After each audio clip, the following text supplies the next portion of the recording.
Thank you, Matthew. Oh, by the way, you guys have a quiz on Tuesday. Tuesday is going to go over 1.1 through 1.4. That is going to be your quiz. So just a heads up.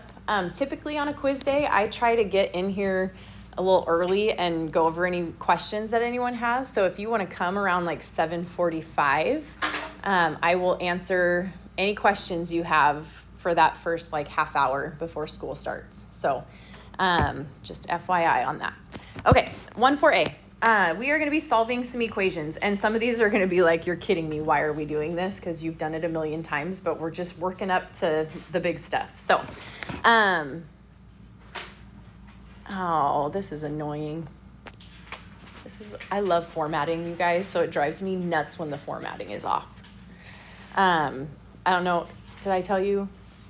I share notes with Ms. Price, and she edited in my notes, but then saved it in my folder that is there. So I didn't realize they weren't my notes anymore. So they look different. And I'm like, formatting is my thing. So I'm sorry that your bullets are not pretty right now, but these three things should happen when you solve an equation, okay? First, you do need to write down the equation you're solving, because so many of the issues happen because someone thought the number was a different number. So take your time and write it down right. Honestly, I don't need you to write it down if you're gonna screenshot the problem out of the book and drop that in, and then you may work right off of that problem. But if you're not gonna like take a picture and drop it in, then you need to write it out, okay? Make sure you do it in columns. Don't solve this way. Actually, for you guys, it would be this way. Don't solve across, okay? Solve down, work your way down. And then just make sure you're showing me all the steps. Now, if it's like a minute, like you could do 3 steps all at the same time, that's okay. But show me what you're doing. Okay, here we go. First problem, x plus 4 equals negative 12. How do you do that? Just subtract 4 from both sides, right? Whatever you do to one side, you have to do it to the other. It's the golden rule of algebra. So if we subtract 4 on both sides, x is negative 16. Example 2, 24b equals 50. What operation is happening here? Multiplication, right? When a variable is next to a number, we are multiplying. How do you get it so the b is isolated? Divide. You do the opposite. You always do the inverse. So we're going to divide by 24. Divide by 24. If it's a nice decimal when you do that, what does this one come out to?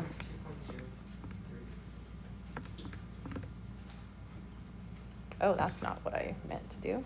Oh, 50 divided by, yeah, see, this one's not beautiful. If you put the bar over it, 2.083 with a bar over top, sure, because that's an exact answer. I don't want rounded answers here. I want exact answers. So if you want the exact answer, you should probably just reduce that fraction. So we would say b is 50 over 24, which could reduce to 25 over 12. So that would probably be my preferred answer. If you give me this 2.083, you must put the bar over top, because that's what makes it the exact. It's saying this number keeps going forever, okay? Okay, number 3, moving right along. What do we do first? Distribute. Yeah, we're going to distribute those numbers, the 3, not those numbers. So distribute this. You get negative 27 plus 6y equals 3y minus 9. From here you have options. I usually work with the variables first and then the other stuff, but you don't have to. You can work with the other stuff first. I would take away the 3y from both sides, which gets rid of that. That's 0. So we have 3y here, and we have a negative 27 out in front equals a negative 9. Add that 27, right? We're always doing the opposite. So you get 3y equals 18. Sorry for the little dots. That's not supposed to be there.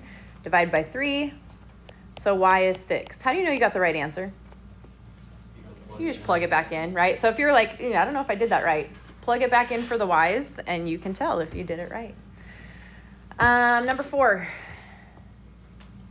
Tell me if I go too fast, but I feel like this is like so elementary for you guys. We're just trying to get you back in this mode is all. So I'm going to go fast. 6x minus 3.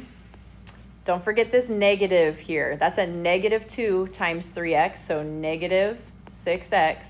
And then a negative 2 times 4 is a negative 8 equals 11x. Okay? So we're here. We're going to combine like terms, which means 6x minus 6x is 0. That's going to go away, which is lovely. And then negative 3 minus 8, that's a negative 11, equals 11x. And then divide by what?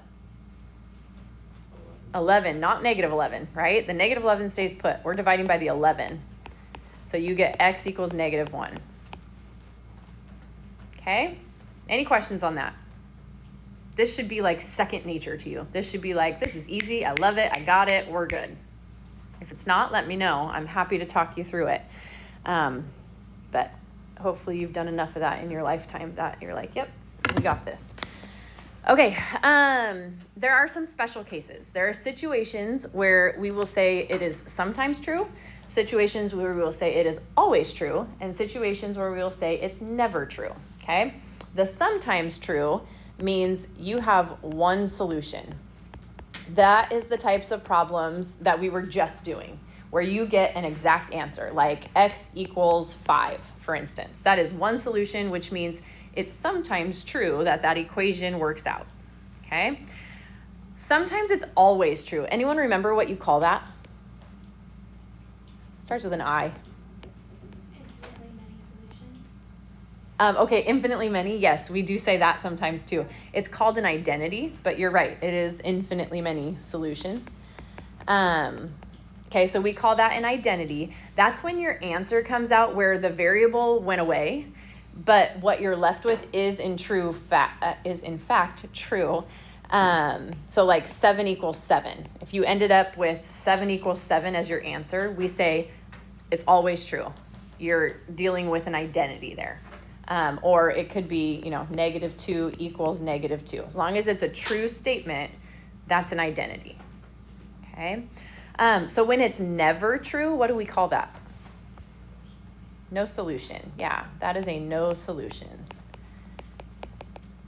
Okay, so that'll be something like 9 equals 4. 9 doesn't equal 4, right? That is no solution.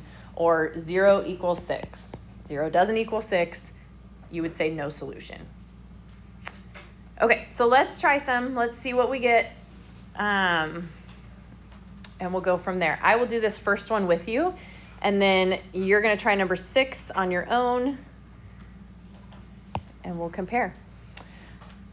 Okay, first thing we're going to do on number 5 is we're going to combine like terms here. So 6x minus 3x is 3x. So we have 3x plus 5 on the right. Let's combine terms on the left. 11 minus 7 is 4. So 4 plus 3x, okay?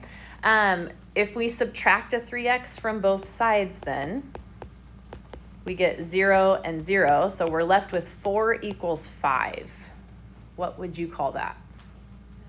No solution. They are not equal. That is no solution. Okay. You try number 6 then.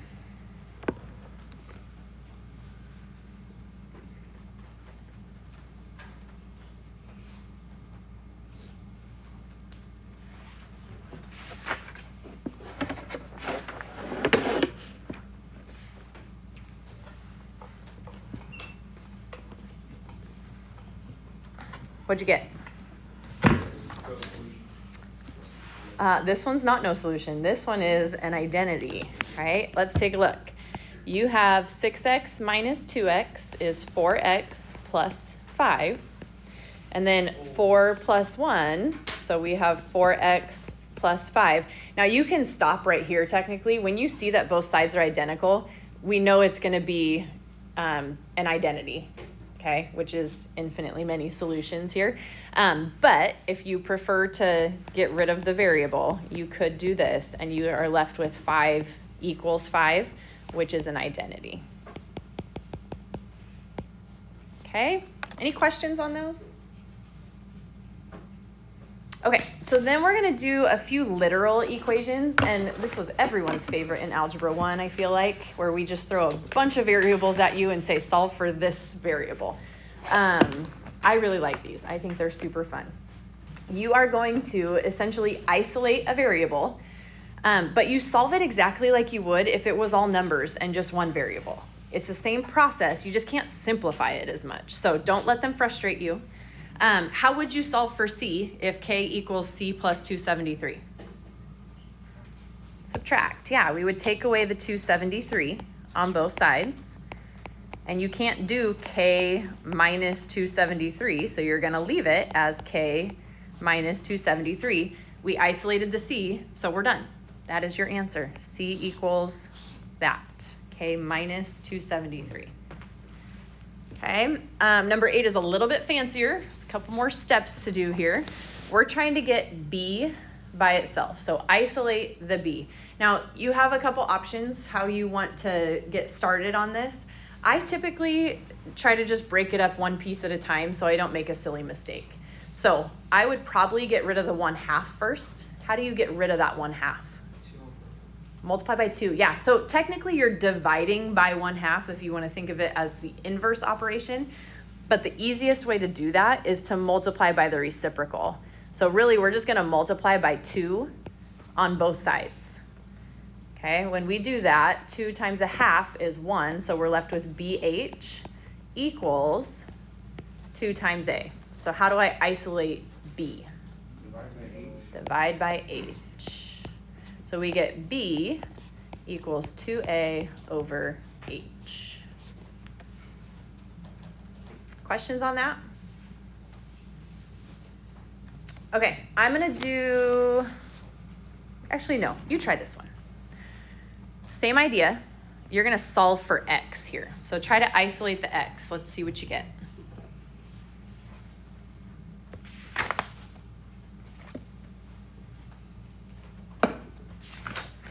I was thinking,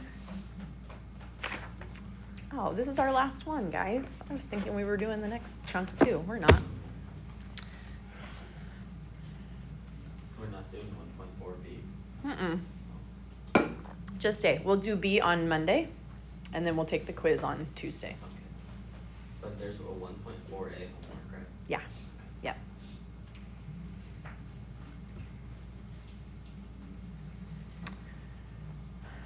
Anyone want to tell me what they got? X equals what? Yeah. Y minus 5 divided by Ooh, you're close. You're on the right track. Chris. I got y minus 5 times m. Well, y minus 5 in parentheses. Yes, there you go. Yep, parentheses really matter here, right? So what you're going to do is you're going to take away the 5. Take away the 5. So right now we have x over m equals y minus 5. Okay, we're trying to solve for x. So to isolate the x, we have to multiply by m, right? It's just same thing, multiply by the reciprocal, essentially. But then we have to multiply this whole thing by m. So the way I would probably write it is I would do x equals m times y minus 5. I would leave it like that. This is not wrong. If you set that equal to x, that's totally fine too. I just like to put the variable out in front when it's by itself like that. Any questions on how we get to that point? Okay, why don't you try the next one by yourself too? We've got time, and feel free to chat with your neighbor about it if you're not sure on something, and then we will do it together. I just Yeah. wasn't sure about the parentheses thing. Is it because the m's right by it? So if you're, whatever you do to one side, you have to do to the other, right? Which means we have to multiply, when we got to this point, x over m equals y minus 5. We have to multiply both sides of our equation by m. So if I have to multiply this whole side of my equation by m, then I got to put parentheses around it. Because if I don't put the parentheses, I would end up with m times y minus 5, which is not correct. I need to multiply the 5 by m also. Yeah.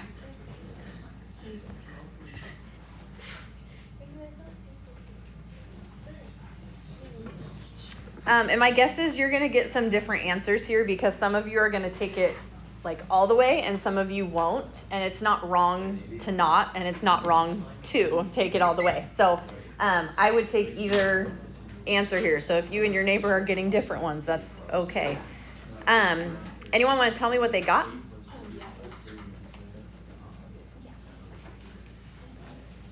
X equals what?